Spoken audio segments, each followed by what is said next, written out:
एक और रिकॉर्ड बन गया है कि पूरे जिले की पहली लड़की बनी हूँ कि 60 लाख की कार अपने नाम पर लेके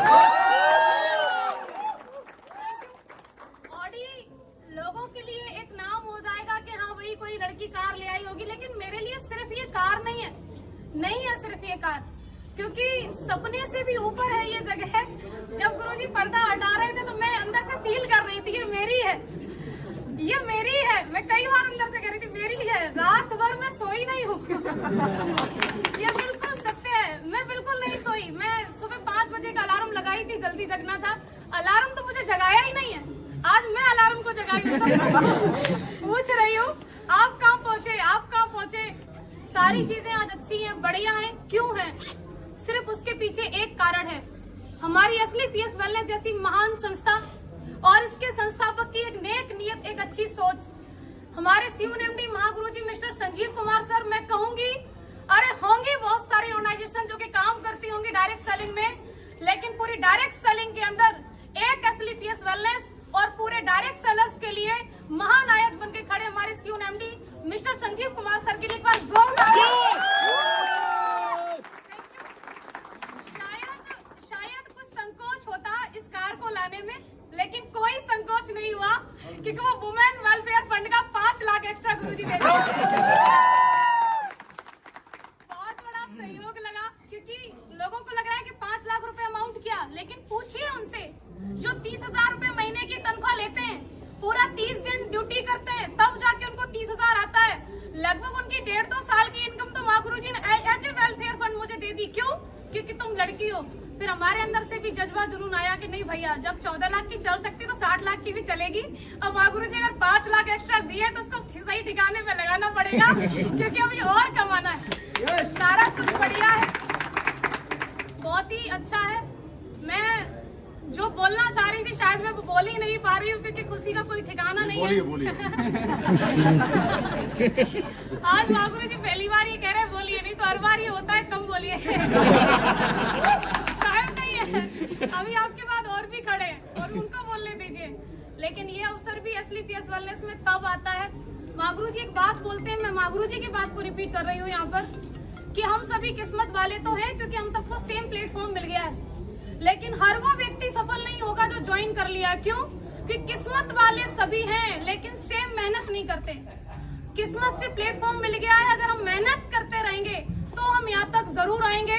किस्मत वाले हम बन चुके हैं, अब बारी है मेहनत वाले बनने के लिए। तो क्या आप लोग तैयार हैं? अगर आप तैयार हैं तो मैं आपसे कहना चाहती हूँ कि यदि आपने असली पीएस जैसी महान संस्था को ज्वाइन कर ही लिया है, और स्पेशली मैं गर्ल्स से ये बात कहना चाहती हूँ कि यदि आप AWPL के अंदर ज्वाइन हो ही चुके हैं तो 3 से 4 साल तक आप मन लगा करके, एकाग्र होकर के, पापा कहें, मम्मी कहें, रिश्तेदार कहें, गांव वाले कहें, कोई फर्क नहीं, हमें वो करना है जो हमें दिखाई दे रहा है। क्यों?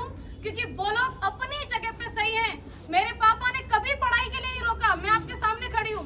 एक भाई एक बहन है, हम जिस स्कूल में मेरे भाई को पढ़ाया, आज मैं पहली बार ये बात बोल रही हूँ, जिस स्कूल में मेरे भाई पढ़े हैं, हम 2 प्राइवेट स्कूल में पढ़े हैं, बल्कि पिताजी किसान है। पिताजी गुंजाइश नहीं थी कि हमें बस से भेजें, लेकिन एक साथ पढ़ाया। हमेशा मेरे पिताजी एक बात बोला करते थे बचपन में कि आप तुम दोनों मेरे लिए बराबर हो, मेरे लिए ज्योति सौरभ दोनों बराबर हैं। आप मुझे बताइए, बेटी हर कोई नहीं चाहता, उसका कारण भी बेटियां बनती है ना, कि वो शादी के बाद बोलती है अब तो मैं यहाँ आ गई हूँ, अब तो मेरा यही परिवार है, अब तो जो मैं कमाऊंगी वहां देंगी। कौन बाप चाहेगा मेरे घर में बेटी पैदा हो? क्योंकि एक तो इसको पढ़ा लिखा के बड़ा करो, कमाने लायक बनाओ, और उसके बाद तो ये तो चली और ये वहां जाके कमा के देगी, कौन चाहेगा? लेकिन मुझे ऐसा लगता है कि हर उस बेटी को चाहेगा, हर एक बाप, जो उसी के यहाँ पर कमाने लायक बने और उसको कमा करके भी दे और उसको ला करके खड़ा करे ऑडी के शोरूम में, पापा ये गाड़ी तो आप ही की है। और ये हम सब बन सकते हैं, कोई एक नहीं, सिर्फ एक ज्योति यादव नहीं, नेवर, हर कोई बन सकता है। क्योंकि मैंने किसी को देख करके सपना बनाया, वो किसी कोई और नहीं थे, मेरे अपलायंस थे। आपका भी किसी न किसी को देख करके सपना बन रहा हो, तो जब सपना बन ही रहा है उसे साकार करने के लिए हमारे पास ये ग्रेट प्लेटफॉर्म है ही है, ग्रेट मेंटरशिप है ही है।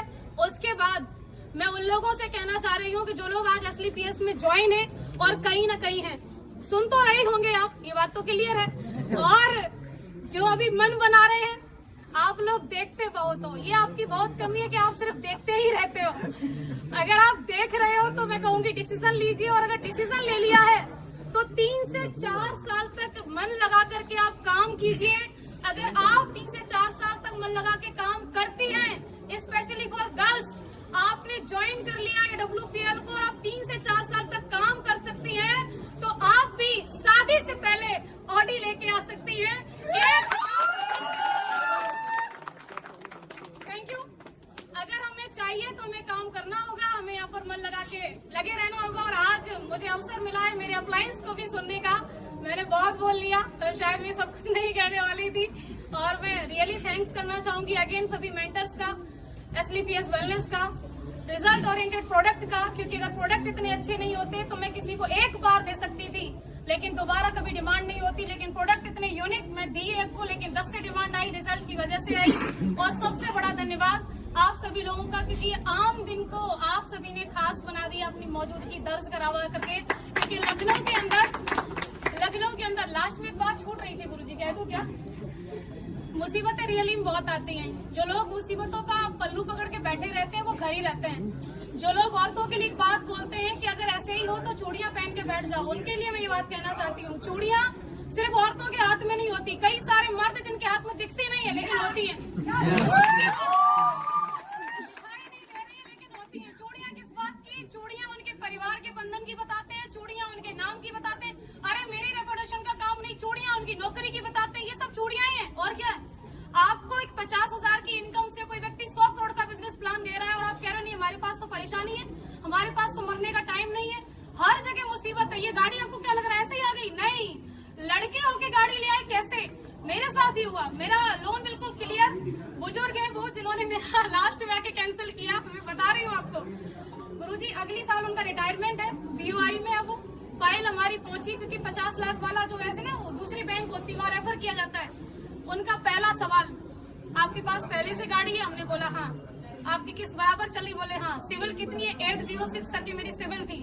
बोले ठीक है, दूसरी गाड़ी क्यों ले रही हो? उन्होंने ऐसे करके पूछा, दूसरी गाड़ी क्यों ले रही हो? तो मैंने बोला जरूरत है। तो बोले ऐसी क्या जरूरत है, मैनपुरी में रह के तुम्हें इतनी बड़ी गाड़ी की जरूरत क्या? अरे मैनपुरी में उनका ब्रांच, पैराडाइज स्कूल के सामने ब्रांच है बैंक ऑफ इंडिया का। तो अब सोच के देखो, क्या उनका सवाल था? नहीं, सवाल था उनकी नौकरी का। अगली साल रिटायरमेंट है, उनके बारे में जान करके पता चला कि उनके बेटे की शादी में क्रेटा मिली है। अब बेटे की शादी में क्रेटा मिली है और ये लड़की जा रही है, बोली मेरा लोन क्लियर कर दो, हमको 60 लाख की कार चाहिए। छाती पे सांप नहीं रहेंगे, कुछ भी हो जाए। वहां से मुसीबत खत्म हुई। एक बढ़िया व्यक्ति मिले, उन्होंने सिविल की वजह से 1 दिन के अंदर लोन किया। मैं कहूंगी बिल्कुल भी लोन किसी वजह से नहीं हुआ, 1 दिन के अंदर लोन हुआ, सिविल की वजह से हुआ। फिर सबसे बड़ी मुसीबत हमारा मैनपुरी का नंबर, हमने नंबर ले लिया मैनपुरी का और हमारी गाड़ी आ रही है वहां से, दिल्ली से, मोती नगर से। माँ गुरुजी सारा कुछ फाइनल, फिर गाड़ी अटक गई। हमने बोला ये आना नहीं चाहती है क्या? 50,000 रुपए पूरे एक्स्ट्रा क्यों लगे? सिर्फ इस बात पे कि हमें फिर वहां से नहीं, उन्होंने बोला मैनपुरी में डिलीवरी नहीं दे सकते, आप एटा तक ले लो। हम क्यों ले लें एटा की गाड़ी, हम तो अपने मैनपुरी की ले लें। मैनपुरी वाले तो मेन आपको ऐसा लग रहा है कोई व्यक्ति सफल होके खड़ा है तो आसानी से खड़ा है, आपको समस्याएं आ रही, उसको कोई नहीं आएंगी। भैया हर चीज में समस्या है, यहाँ तक कि पैसा होते हुए जब आप गाड़ी लेने को खड़े हो, आपकी मर्जी है, गाड़ी की मर्जी की मैं आ रही हूँ, बीच वाला बोला क्यों ले रहे हो?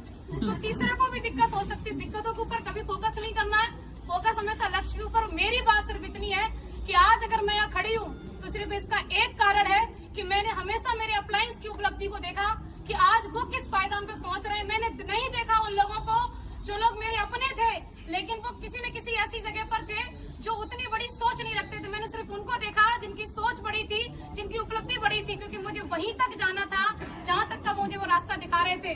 तो आपको भी हमेशा अपने अप्लायंस के लिए देखना है, क्योंकि मैंने देखा तो आज मैं खड़ी हूँ और आप लोग आए उसके लिए आपका अगेन बहुत बहुत शुक्रिया। Thank you so much.